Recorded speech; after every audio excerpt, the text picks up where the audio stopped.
Okay, I guess we'll get started here because it's 5:15. Today we have an Active Directory talk by Logan, and then we're going to do a beginner's night on bash scripting by Cole. An announcement, next week we'll be in Cougar 2222, and just like last semester for the IASG 1 CDC, we're going to be doing kind of like a tell-all meeting for that. So we'll have the red lead there, we'll have the director, I believe, will make an appearance, and they'll be going over vulnerabilities and what you could have done, or maybe things you didn't think about, or if you weren't even in the CDC at all. It's a good way to, I guess, look at how we develop CDCs and then also how to identify vulnerabilities and fix them. So remediation steps there as well. And then we'll be doing a hackerbox after that. But yeah, Cougar 2222, I'll send that in an email in Slack. But yeah, so we'll go ahead and get started with Logan. All right, so I'm Logan Woolery. I'm talking on Active Directory 101. So what is Active Directory? So Active Directory is the Windows directory service, specifically for Windows domains. However, you can hook up Unix machines to it. Active Directory is built on LDAP and Kerberos. The terms Active Directory and LDAP are often used somewhat interchangeably. They are different. LDAP is a protocol. Active Directory is Windows implementation of that protocol. And then Active Directory is something that, whether you know it or not, you're all very familiar with. Every single one of you has used it. It's used in almost every business network. And yes, that includes IO states. So why would you use Active Directory? Why not just have every machine have its own set of users and do it all that way? As far as I can tell, there are three major reasons. The first is consistency. So the advantage here is that I can set a password requirement, complexity requirement on the domain controller, and then every computer linked to that domain has to follow that complexity requirement. The benefits here are you don't have someone bringing in, and setting up their own computer and saying, hey, all your password has to do is have at least one letter in it, and then calling that good. This way you can say, hey, you have to have a letter, number, capital, the whole spiel. The second reason is the ease of management. It's a whole lot easier to sit in the the control room in the middle of campus and tell everyone that they have to update their passwords this weekend than it is to go out to every machine and say, hey, update your password, please. So it makes things a lot easier. And the third reason, and probably the biggest one, is just security. But there is a little bit of an asterisk there because it's entirely dependent on how well you set up your Active Directory. If you set it up just hitting enter to accept all the defaults, you're probably not going to resist anyone super interested in getting it. So how does it work? Active Directory is based on objects. And there are sort of three kind of levels of objects. The biggest one is called a forest. A forest is made up of a number of the next size down, which is trees. Trees are made up of domains. Domains contain actual users, machines, etc. And so the way it works is to set up, say, a user, right? So a user would be the very lowest level thing, and then the user would then belong to one or more organizational units. So here at Iowa State, that would be something like you're a person, not a machine, and you're a student as opposed to a staff or faculty, or maybe you're a student, staff, and faculty if you're a really busy person. So you can belong to multiple organizational units, and a organizational unit can belong to multiple organizational units above it. And so what this allows you to do is really do some pretty granular controls of your system, of your users. But because of the domain, the way the domains and the trees work, you can you can sync things across. So, you know, for example, we could set up the College of Engineering could be its own domain in the Iowa State Forest, right? And so on that domain, you know, I have an account and I have my password and I have my files. Since it's inside the forest, inside the trees, I can go over to the College of Business, who might have a separate domain in the same forest, and I can pull my data across using trusts. So one domain will trust another, and there are several different styles of trusts, and these are all things that you have to configure when you set up a full suite of Active Directory, things like this. And so this really is nice when it comes to wanting to be able to move from place to place easily without having to, you know, pick up your desktop tower and carry it across campus with you and plug it in, and it's really just no fun. Another big thing to remember when you're setting up these things is no two objects can have the same name, which is why, you know, when you go to set up your Iowa State account, you may have seen that, you know, the default is like first letter of your first name, some letters of your last name, I forget the number, but that might have been taken. So you would have to say instead of just being L. Woolery, I might have had to have been L. Woolery 2 or something like that. And it's just important to remember that when you go to set things up, especially if you're doing any sort of automated setup.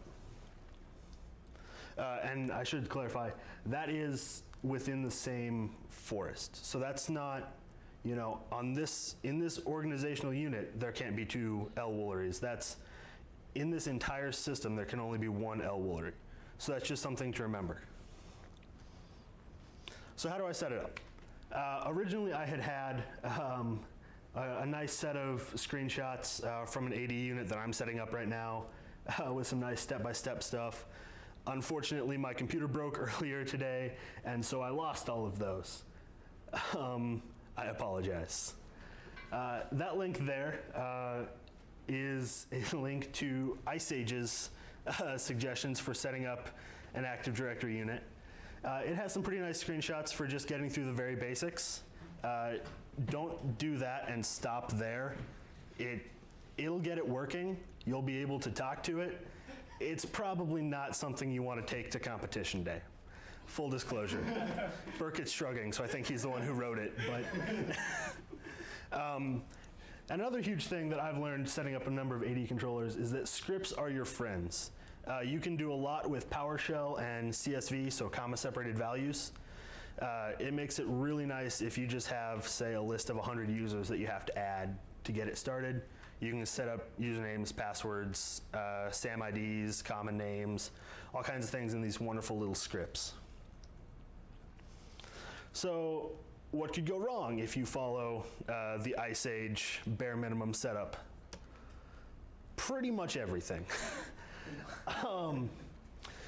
The benefit of domain controller is that you can control everything from a single place. The downside is if I get control of your domain controller, I control everything from a single place. So you have to really, really be careful about how you set things up. You really want to manage who gets access to it, and it's not something to treat lightly. It should definitely be protected a lot more than just the random computer sitting in the lab downstairs, right? You don't want just anyone to be able to walk up and start poking buttons. So how can you not have that happen? How do you prevent walking in on your AD server on fire? The first thing is don't use the defaults. Windows makes it nice and easy to just step through the defaults and get it stood up. Don't stop there. Go through, configure things, add permissions, change permissions. If the defaults are there for you, they're there for everyone else, which means everyone else can look at them and see where the potential holes are. Manage your domain admins. One of the biggest things that I saw researching for this was people complaining about their things being broken because they had too many domain admins, or domain admins who shouldn't be domain admin anymore, things like that. You really have to make sure that you don't have domain admin unless you need it, unless you still need it, and unless you know what you're doing. Hold your domain admins accountable. In other words, logs. Windows doesn't like logs, but set something up. You don't want to just log in one day and see that everyone has had their password changed and you don't know what they've been changed to and not know who did it, because at that point someone should be being fired. So patch your domain controller. This is a big one. Like, don't run Windows Server 2008 in 2018. 10 years is kind of a big deal. Security 101, I mean, hopefully that doesn't need to be said, but patch the things on your domain.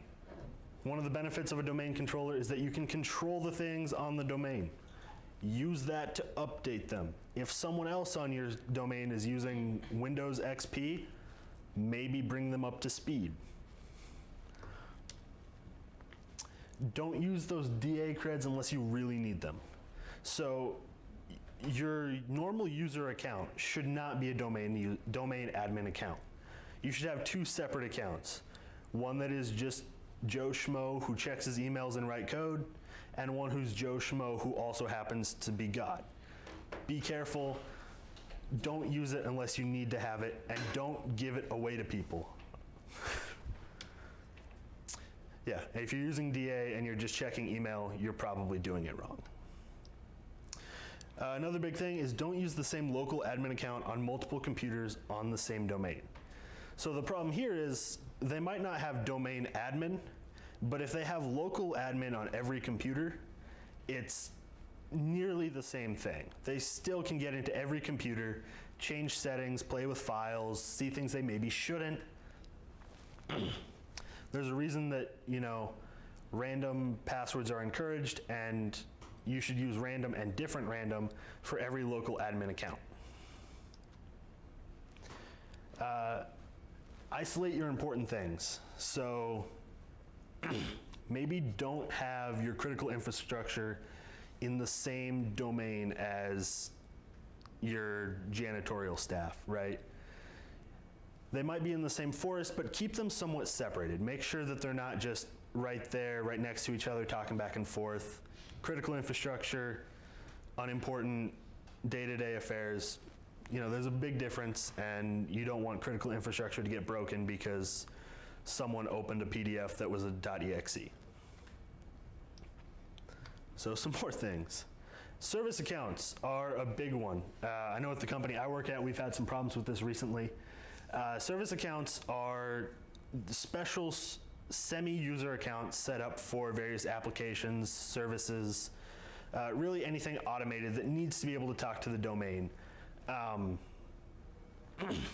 problem with these is they often get set up by someone. They run a batch job once a day, and 10 years later, no one knows what it does, and no one wants to unplug it because it might break. So service accounts are really useful, but you really have to make sure that you don't have too many. You don't have service accounts that have unneeded permissions. You don't have service accounts where too many people know the password and might log in as that service and do non-service related things. Yeah, just because they want DA doesn't mean they deserve it. Service accounts will often say that during setup that they need DA, that we have to be domain admin for our thing to work. And the truth is they usually don't. They usually require 2 or 3 elevated permissions, and rather than say, hey, we need these permissions, can you please set it up? They just say, hey, can we have domain admin, and that way we can do whatever we want. Reasons these are bad, one, you're giving out DA to someone that you don't trust necessarily. 2, if their service gets hacked, if you're installing a third-party software and it turns out that they have a massive vulnerability and they can just do all kinds of nasty things, now instead of just being a normal user with maybe a couple extra permissions, they're running as the god of the system, and they can do whatever they want, and it's really not a good thing. Service account passwords should not be short. They should not be memorable. They should be absolute garbage, because 99% of the time they're being typed by a robot, and only a robot. And for a domain controller to get a lot of requests for authentication from a service, is not nearly as unusual as to get a lot of requests from a user, which means that it's a little bit easier to get information about it to maybe, excuse me, to maybe break that hash to do bad things, because the domain controller doesn't freak out if it gets a ton of requests from the service account. So make sure that your service account passwords are long and complex, and just don't have anything in the dictionary in your password. Another big one is roles. Roles are beautiful. Permissions are beautiful. You can say that these people are developers and they have access to the database, and they have access to this and that, and these people are the financial people, so they can view the finances and the transactions. But the problem here is sometimes people get added to roles they need it for 2 weeks to do a thing. Well, no one remembered to remove them after 2 weeks, so now they have access to things they shouldn't. Or there are new roles are added to replace old roles. You know, the company policy for accessing personal data has changed, and so they add all these new roles, but they don't remove the old ones, which means that I might still have permissions to something I shouldn't. You really have to go through every once in a while and just check all of your roles, all of your groups, make sure that there's not any that shouldn't exist, there aren't some that have permissions that they shouldn't, there aren't people in them that shouldn't be. It's a time-consuming process, and it's probably not the most fun thing in the world, but it's really an important thing to do. The CEO probably doesn't need domain admin. He might think he does, he probably doesn't. He has a lot of power in the company, but that's not his space. The janitor probably shouldn't see those backup files. Yeah, it's just a bad. If the janitor can see it, that means probably just about anyone can see it. And those backup files often have, actual production data in them that they shouldn't. And you really have to watch what data is publicly queryable. What can I just talk to the machine and get back without any sort of authentication? Iowa State recently changed their policy on this. It used to be that you could just talk to it and it would tell you all kinds of information about students. They have changed that. You can still find a lot, but now, for one, you have to be logged in, and two, you have to be on the campus network to view most of it. You can still view some of it off campus, but you can no longer see people's addresses just from anywhere. So it's something to watch. Is some of that LDAP data is publicly visible with minimal effort, so just be careful. So I know that was short, and I apologize, and I did mean for it to be a lot longer. I also didn't mean to have to rewrite this 2 hours ago. What you see up there is one of my favorite little LDAP scripts that I did not write. Keen O'Kelly over there did. I don't know if he wants credit for that or not, but he gets it now. Yeah, this is a wonderful little bash function that will talk to Iowa State's LDAP and just dump a bunch of data about whoever you specify. So the syntax would just be stock and then user ID. So stock Woolery, and you'll get all kinds of information about me, whether I want it or not, because Iowa State just says, here, have it. So are there any questions? I'll be happy to answer some. Again, I apologize for the shortness of the talk. All right then, well, here's the actual output of stalking me. I don't mind putting it here because any of you can just go look at it right now. So slides will be in the past presentations folder shortly, and that's all I have.